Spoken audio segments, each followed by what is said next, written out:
It is now in order to consider Amendment Number 15, printed in Part B of House Report 113-117.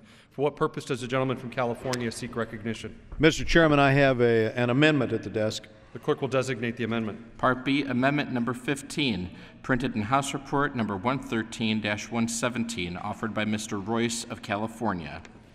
Pursuant to House Resolution 271, the gentleman from California, Mr. Royce, and a member opposed, each will control 10 minutes. The chair recognizes the gentleman from California. I yield myself 3 minutes. Gentleman is recognized for 3 minutes. Before beginning, I ask unanimous consent that the gentleman from New York, Mr. Engel, be permitted to control 5 minutes of the debate time allocated to me. And is there objection? Without objection, so ordered. Thank you, Mr. Chairman. I appreciate the very hard work of Chairman Lucas, but there is one program in glaring need of reform. This bipartisan amendment will make our well-intentioned but grossly outdated international food aid programs more flexible, more efficient, far more effective, and under the system, the current system, which was designed 60 years ago, all of our food aid must be purchased in the U.S., and at least 50% has to be shipped on U.S.-flagged vessels. Yet today, 60 years later, food prices and U.S. agricultural exports have reached historic highs, and this makes this program of negligible value to the U.S. farm economy. Food aid purchases now account for less than 0.5% of net farm income. Businesses at the ports are booming. There are only a handful of U.S.-flagged ships.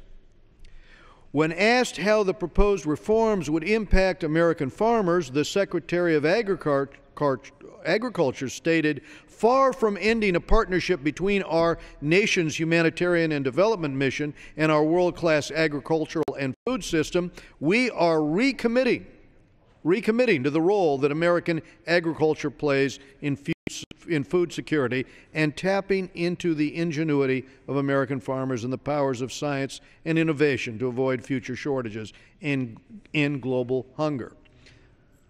Mr. Chairman, these subsidies can no longer be justified. They only add to the cost of the program, and they delay by months the time that it takes for food aid to reach desperate disaster victims.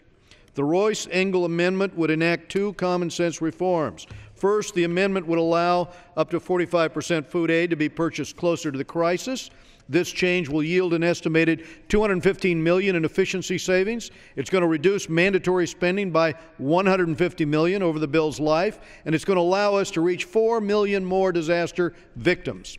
Second, the amendment curtails a process called monetization, which the Government Accountability Office found is inefficient and disrupts local markets. In other words, it wastes money, it slows economic growth, and it harms those we are trying to help.